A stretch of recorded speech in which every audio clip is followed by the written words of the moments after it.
ڕۆژنامەیە العەرەب چاپی لەندەنی هاوشێوەی تورکیا ئێرانیش بەنیازی هێرشی زەمینیە بۆ سەر هەرێم. پۆلیسی هاتوچۆی سلێمانی داوای کارتی دەنگدانی لە کارمەندەکانی دەکات. ئاسایشی هەولێر داوا لە هاوڵاتیان دەکات ئاگاداری مناڵەکانیان بن. لا تیوار نیوزەوە سڵاوتان لێبێت تا بەنجافم و سێ هەواڵتان پێشکەش دەکەم.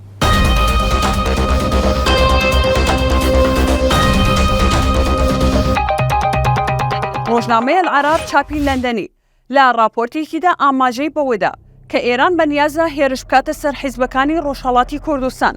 پێشتریش تیوار نیوز هۆشداری دابوو کە ئێران بەنیازی هێرشی درۆنی و زەمینیە بۆ سەر حیزبەکانی ڕۆژهەڵاتی کوردستان لە نێوخاکی کوردستاندا.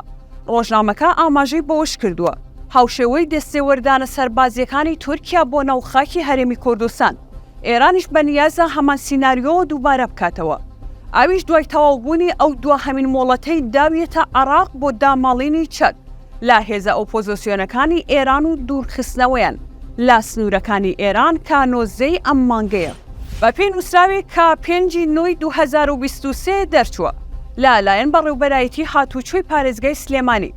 عەمید ئاسۆ محەممەد داوا لە کارمەندانی هاتوچۆی سنوورەکە دەکات کارتی دەنگدانی خۆیان و ماڵ و مناڵیان بهێنن لا ماوەی 72 کاتژمێردا.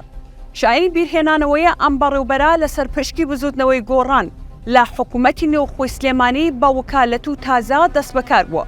لا پێشوشدا بزوتنەوەکە بانگەشەی ئەوەی دەکرد کە ناکرێت کارمەندانی حکومی بۆ مەرامی هەڵبژاردن بەکار بهێنرێن و دەبێت ئازادی تەواویان هەبێت لە بەشداریکردن لە پرۆسەی دەنگدان.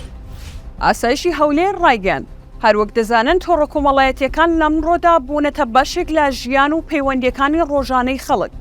ئەم تۆڕە کۆمەڵایەتیانە لایەنی سوودبەخشیان زۆرە، بەڵام هەندێک جاریش لەلایەن کەسانێکی خراپکار و تاوانبارەوە بۆ کاری خراپ و کردەوەی نایاسایی بەکاردەهێنرن.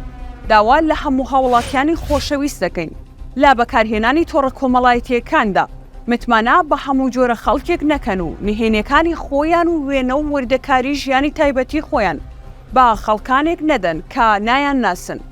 داوایەکی تایبەت لە دایکان و باوکان دەکەین ڕۆڵەکانیان هۆشیار بکەنەوە و ئاگاداری کوڕکچەکانیان بن و ڕێگە نەدەین پەیوەندیەکانیان لە نێو تۆڕە کۆمەڵایەتیەکان بگاتە ئاستێک کانهێنی تایبەتی و وێنە و تۆماری ڤیدۆییان بگاتە دەست کەسانێکی خراپکار و دواتر بەو نهێنیانەوە بۆ کاری هەڵە و نایاسایی ناچار بکرێن. بۆیە تکایە ئاگاداری پەیوەندیەکانتان بن لا تۆڕە کۆمەڵایەتیەکان کاتێکا پەیوەندی لەگەڵ کەسێک دەبەستیت کە نازانیت کێ و چۆن پەیوەندی پێوە کردووی. متمانەی پێ مەکە و هیچ زانیارێکی کەسی و تایبەتی خۆتی بۆ مەنێرە تاکو نەبیتە قوربانی تۆڕەکانی پەیوەندی. لە کاتی بوونی هەر هەڕەشەیەک ڕاستەوخۆ پەیوەندی بکەن بە هێزەکانی ئاسایش یاخود هێزەکانی ئاسایشی ناوخۆ. سێ هەواڵم پێشکەشکردن کاتێکی شەد.